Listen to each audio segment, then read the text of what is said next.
Tonight, the chairman of the Desalination Site Selection Committee talks problems with the proposed build at Sleaford West. And police on the Yorke Peninsula following their noses, sniffing out a commercial quantity of cannabis. From our 7 Spencer Gulf Studios, your nightly news with Madeline Kerr begins now. Good evening, thanks for joining us. An investigation is underway into the proposed desalination plant at Sleaford West. Despite it being met with some financial and engineering challenges, the chairman of the Desalination Site Selection Committee is hopeful they can find a solution. A desalination decision still looming over the people of the Eyre Peninsula. An investigation into the Sleaford West site facing challenges of its own. Well, certainly engineering is the biggest challenge. I mean, it's a little bit further away from the existing network. There's some hard rock out there. There's some geological features that we need to deal with and flora and fauna as well. Financial concerns also coming into play, with the cost of a desal plant at Sleaford West much higher than originally anticipated. Yesterday had a meeting with senior bureaucrats from across government, various government sectors and across various departments. We're encouraging them to support us with an approach to the federal government for the funding shortfall. The chair of the committee not ruling anything out, with Point Boston also being considered. Now, I need to say, of course, that Point Boston still has some due diligence going on around it because that remains a live option as well. It was ranked second. Without a desalination plant, it is forecast that the Eyre Peninsula will be without a sufficient supply of drinking water by the year 2025. Now, it's a race against the clock. SA Water are going to consider this thoroughly at their November board meeting. So come the last week of November, we need to provide all of the information they require. Henry Millick, 7 Spencer Gulf News. Port Augusta residents are venting their frustrations towards local politicians as the duplication of the Joy Beluch AM bridge continues. Congestion and road closures has made crossing the bridge a slow-going process, especially during peak hours. You wouldn't think Port Augusta would struggle with peak hour traffic, but that's the case on the Augusta Highway, as motorists crawl at a snail's pace across the Joy Beluch AM bridge. Traffic continues to build on both sides of the Gulf, and now the politicians are starting to feel locals' wrath. Congestion has been made worse due to a number of road closures and detours, turning a simple trip into a nightmare for commuters. Massive peak hour traffic in Port Augusta are highly unusual, and I can understand people's frustration. But at the end of the day, we're going to have a piece of infrastructure that will serve the needs of Port Augusta well, the needs of the state, and the needs of the nation. The completion date is still yet to be firmed up. What we've got to do now is the old Joy Beluch Bridge. Now that has to be refurbished and brought up to a standard that is in conjunction with the new one. The workers are doing everything they can to get it done as soon as they can. My information will probably be early 2023. Like any project of that massive degree, I mean, we've had the weather events we've had twice this year already. We'll shut that down, that operation, like many other operations. If we get a couple or more of those, or the extreme heat will hit us soon. Daniel Pizarro, 7 Spencer Gulf News. Dozens of hydroponically grown cannabis plants have been seized in the Yorke Peninsula. The bust came about in a rather roundabout way. Officers from South Australian Police were called to the property on Monday in relation to an unrelated issue. Once there, it will be alleged that attending officers could smell what they believed to be marijuana. A search of the premises uncovered 67 cannabis plants in various stages of growth, housed in what appears to be a sophisticated hydroponic setup. The prohibited plants and related equipment were seized, and a 26-year-old man was arrested and charged with alleged cultivating a commercial quantity of cannabis. He was granted police bail and will appear in court on the 22nd of November.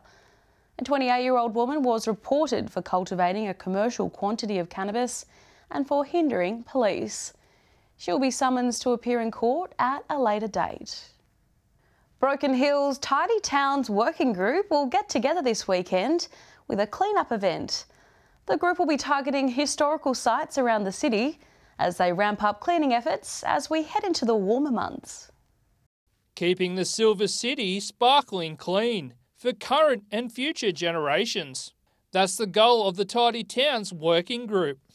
We get together and we pick up rubbish, clean up sites, clean up some streets, clean up areas where people congregate like the cemetery, and just beautify Broken Hill. This is the group's first event this year, and the plan is to meet regularly for future clean-up events. We are going to get together every bi-monthly to pick a site, make sure we can identify a site together and pick up rubbish, pick up things that need to be done around that area. Councillor Gallagher is the chair of the working group, and he's keen to keep the city looking its best.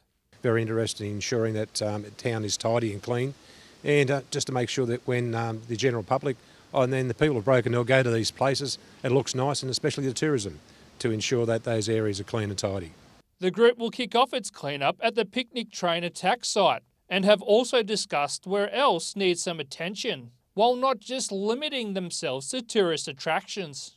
It could be the highway, it could be a park, it could be a lookout, a cemetery. We're just going to go to different places throughout Broken Hill and ensure that that area is clean and tidy for the people of Broken Hill and the tourists that come to visit our city. If you'd like to help out in the Tidy Towns group, people are more than welcome to come along on Saturday. You just need to bring a hat and water. The rest is supplied. Joshua Mercer, 7 Spencer Gulf News. Still to come tonight, SAPOL released this computerised image of a suspect after thousands of dollars was stolen from the CWA. And Swans and Cats supporters gear up for the AFL Grand Final clash. Where to watch it here in the Spencer Gulf.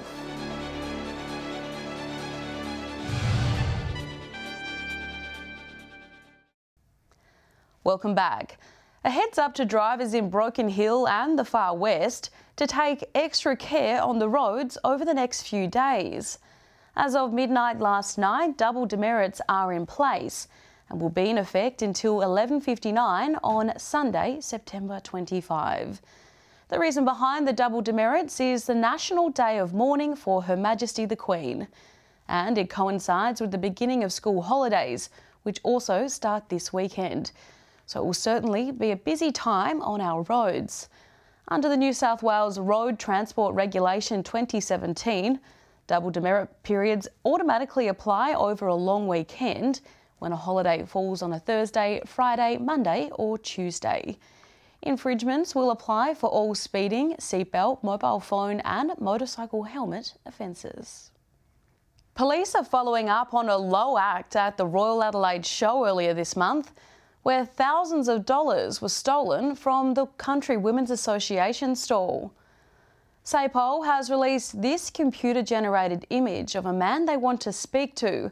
He's described as being of Caucasian appearance, aged in his 40s and about 165 centimetres tall, with grey and black facial hair.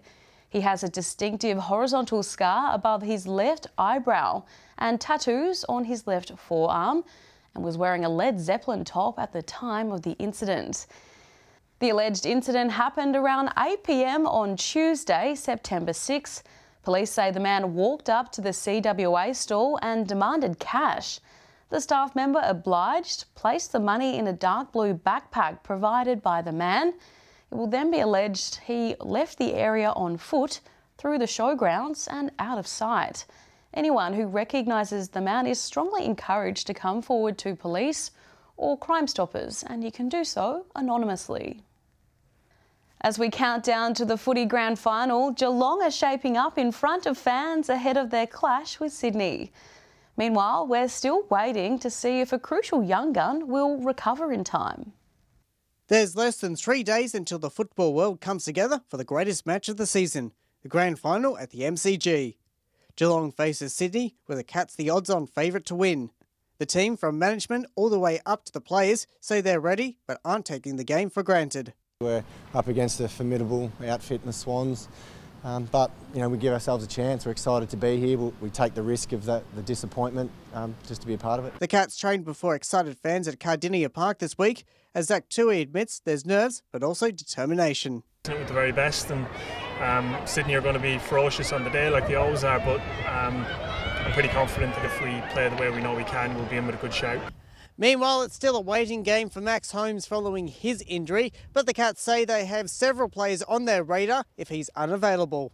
We've got some really good players that have unfortunately missed out on finals, and that's the hardest part about coaching. So as coaches, we'll plan, plan A, plan B, plan C as you expect we would. Head down to your local pub to catch all the action on Saturday from 2 p.m. Daniel Pizarro, 7 Spencer Golf News.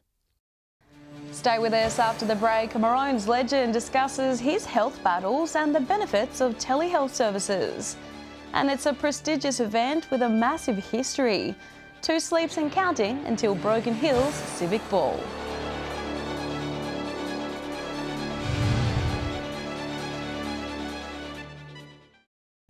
Welcome back. Despite many COVID mandates being lifted, health experts are warning Spencer Golf locals not to neglect their well-being.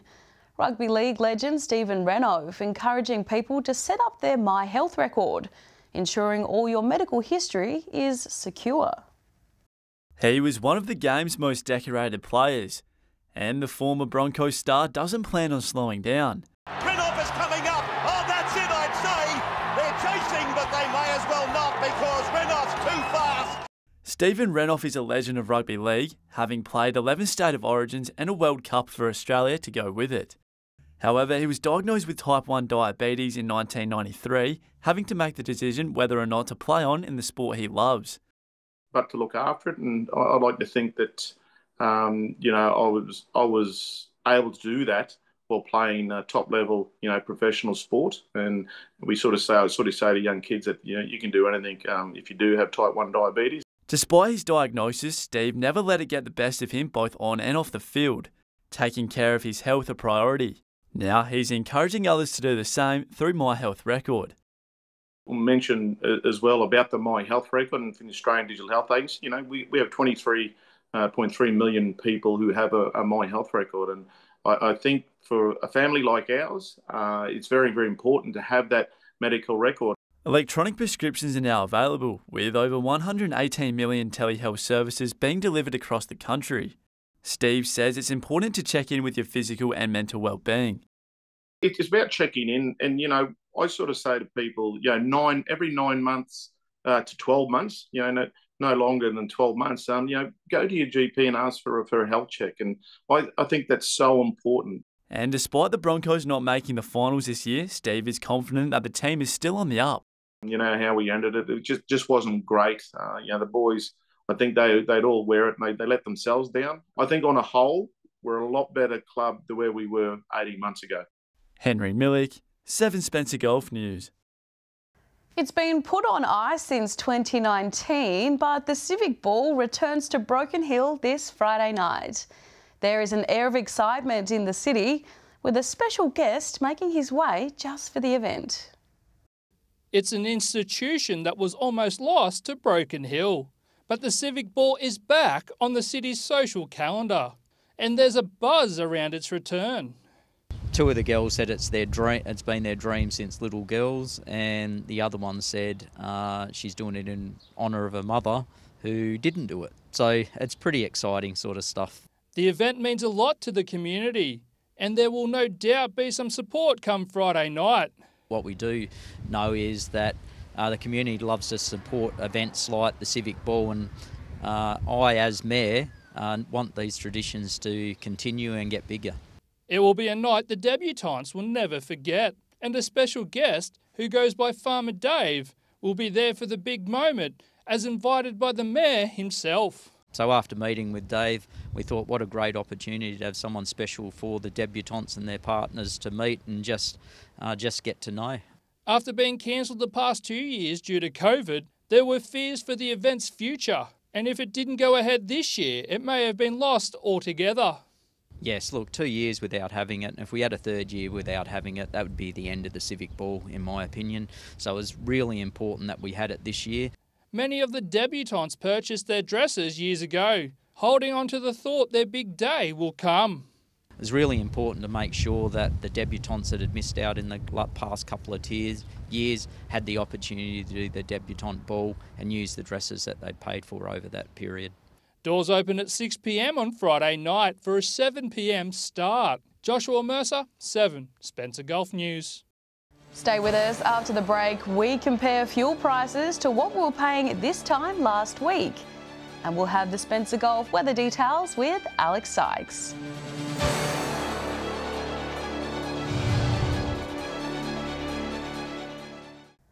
Welcome back to 7 Spencer Gulf News this Wednesday. Well, at long last, we're finally feeling some reprieve when filling up at the Bowsers. Over the past week, there's been quite a few price drops. Unleaded prices have dropped across the board. Our viewers in Whyalla can purchase UPL for a touch under $1.66 per litre, down almost 8 cents from last week. Port Augusta prices dropped even more, down an impressive 10 cents per litre. But Port Pirie was the big winner, with unleaded the cheapest at $1.59.9, a major decline from last week. Unfortunately, the savings were not passed on across the border. Broken Steel has an expensive $1.86.9. Looking at diesel now, and there were a few price drops as well. Port Lincoln prices are now around $2.01, down from $2.08 last week. Whyalla saw the average price only go down by 1 cent. Kadina saw a massive drop in diesel prices to $1.97, the cheapest around the Gulf. But the state capital still the best value for diesel at $1.87. Finally, for LPG, no major changes around the region. Port Lincoln prices dropped by 1 cent per litre, but still the most expensive township to purchase gas in the region. The price actually has gone up in Port Augusta to $1.19. Prices steady in Whyalla and Broken Hill. Port Pirie sees the biggest change, down to $1.02 a litre, while our friends in Adelaide are paying just 85 cents. Wouldn't that be nice? Time now to take a look at what's happening in the weather with Alex Sykes. Alex, it's been a pretty windy few days. Good evening to you and our viewers, Maddie. Yes, that's right. Port Pirie recorded gusts of 57 kilometres an hour this morning. According to the Beaufort scale, which measures wind speed comparisons, that number correlates to near gale. Broken Hill also recorded near gale force winds, the most intense gust coming through this morning. Taking a look at some of today's temperatures now, and in some Spencer Gulf towns, there wasn't much separating the low and high temperatures. For example, Port Pirie's coolest temp was 13 degrees and the maximum was 16, a difference of just 3 degrees. A similar thing happened in Clare. 10 degrees was the lowest it got, but it only warmed up a mere 2.8 degrees. The exception being Cooper Pedy, which recorded a top of 23 degrees today after an overnight low of just 8. Looking more broadly at today's weather map now, 19 degrees in Port Augusta, Woodner and Port Lincoln, 17 in Whyalla and Kadina, 16 in Adelaide and Broken Hill. Taking a look at the satellite image now, a low pressure system and associated trough will continue to move eastward. A high pressure system over the west of South Australia will move eastwards tomorrow, ahead of a cold front expected to move over the southeast on Friday. Another high will move across waters to the south later on Friday and Saturday, then a trough will move over from the west on Sunday. Moving on to tomorrow's weather outlook now, and we'll start with the Gulf waters. South to southwesterly winds 10 to 15 knots, becoming variable about 10 knots before dawn. Seas will be below 1 metre, and south to southwesterly swell below 1 metre, increasing up to 2 metres. Port Lincoln, partly cloudy and set to reach a high of 19 degrees there. 21 the top in Cleve on Thursday. Cloud clearing around Woodner, 23 degrees. Partly cloudy in Whyalla tomorrow, between 9 and 20 degrees there. Port Augusta partly cloudy and 22. Kadina will be partly cloudy as well, 18 degrees there. Port Pirie set to reach a high of 20 degrees. 17 in Clare. And there's a 20% chance of rain in Broken Hill between 11 and 18 degrees. Taking a look further through the week now, partly cloudy and 22 degrees in Port Augusta and Broken Hill on Friday. 20 the top in Port Pirie, add 10 degrees onto that and you have what Cooper Pedy locals can expect. Sunny and 30 degrees. Possible showers in Woodna, Port Lincoln and Kadina. Moving on to Saturday's Outlook now, blue skies are forecast for Broken Hill, 20 degrees. Mostly sunny everywhere else in the region, 25 in Port Augusta, 22 in Port Pirie, while heading for a max of 20 degrees. And finally, taking our first look at Sunday's Outlook now, warmer conditions than Saturday, but wetter as well. Port Augusta will be a balmy 27 degrees and has a 70% chance of rain at this stage, most likely in the afternoon and evening. Similar conditions and temperatures everywhere else. And that's all the weather from me for tonight, Maddie. I'll see you soon with an update. It's back to you. Thanks for that, Alex. And that's the local news this Wednesday. I'm Madeline Kerr. From all of us here, thanks so much for joining us. I'll have updates a little later, but until then, enjoy your evening. Good night.